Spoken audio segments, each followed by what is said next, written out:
শেষ জামানায় কিন্তু মুমিন ব্যক্তিদের মধ্যে অনেক মুমিন ব্যক্তির স্বপ্ন কিন্তু সত্য হবে, এটাও এসেছে। মুমিন ব্যক্তির স্বপ্ন কিন্তু সত্য হবে। কোরআনে এমনও দলিল আছে যে কাফেরের স্বপ্নও সত্যি হয়েছে। কোন সূরা আছে কে বলতে পারবেন? কাফের ব্যক্তির স্বপ্নও সত্যি হয়েছে এমন দলিল কোরআনের কথায় আছে, কে বলতে পারবেন? হ্যাঁ, সূরা ইউসুফিন আপনার জি আশিক, ঠিক আছে, মাশাআল্লাহ। আশিক ভাইয়ের জন্য আমাদের একটা হাদিয়া থাকবে ইনশাআল্লাহ, আপনি আলোচনা শেষে নিয়ে যাবেন। তো ইউসুফ আলাইহিস সালামের যে ঘটনা সূরা ইউসুফ, সেখানে আছে যে অমুসলিম দুজন ব্যক্তির স্বপ্ন সত্য হয়েছে, হয় নাই? একজন এসে বলেছেন আমার মাথায় রুটি খেয়ে নিচ্ছে পাখি, আরেকজন বলেছে আমার হাতে ছিল শরাব, এই শরাব আমি পান করাচ্ছি রাজাকে, বাদশাকে। ইউসুফ আলাইহিস সালাম বললেন যে পান করাচ্ছে বাদশাকে সে নাজাত পেয়ে যাবে জেল থেকে, আর যার মাথা থেকে রুটি খাওয়া হচ্ছে তাকে সুদণ্ড দেওয়া হবে। ঘটনা সত্য ছিল তো?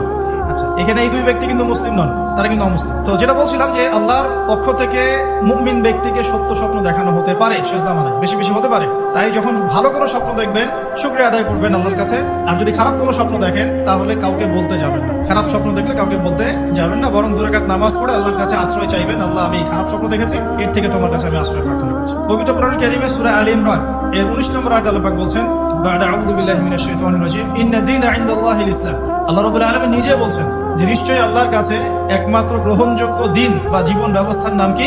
ইসলাম। ইসলাম শব্দের অর্থ কি? আমরা বলি শান্তি। সত্যিকার অর্থে ইসলাম শব্দের অর্থ হচ্ছে আত্মসমর্পণ করা। কি করা? আত্মসমর্পণ করা। যে ব্যক্তি আত্মসমর্পণ করে, যে ব্যক্তি ইসলাম পরিপূর্ণরূপে পালন করে, তাকে আমরা বলি মুসলিম।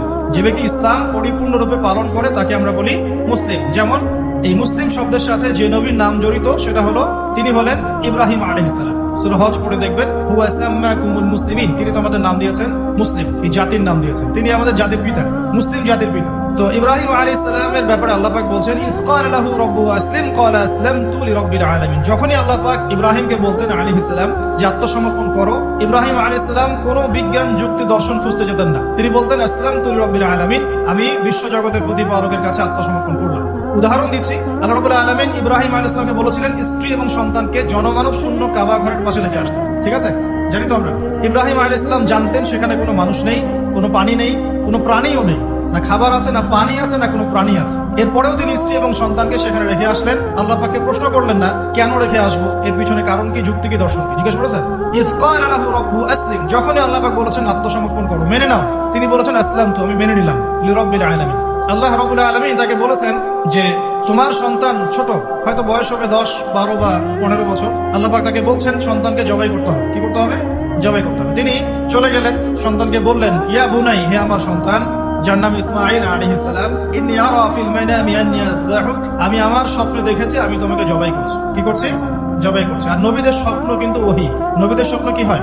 ওহী। ওহী মানে কি? আল্লাহর পক্ষ থেকে প্রত্যাদেশ, আল্লাহর পক্ষ থেকে মেসেজ। সবার স্বপ্ন কিন্তু ওহী নয়, নবীদের স্বপ্ন কি? ওহী। ওহী মানে আল্লাহর পক্ষ থেকে জ্ঞান, যেটা আল্লাহ পাক তার বান্দাদের মধ্য থেকে কিছু কিছু বান্দার কাছে পাঠান, বাছাইকৃতভাবে। কিভাবে পাঠান? আল্লাহ পাক ফেরেশতার মাধ্যমে পাঠান। নবীদের স্বপ্ন ওহী।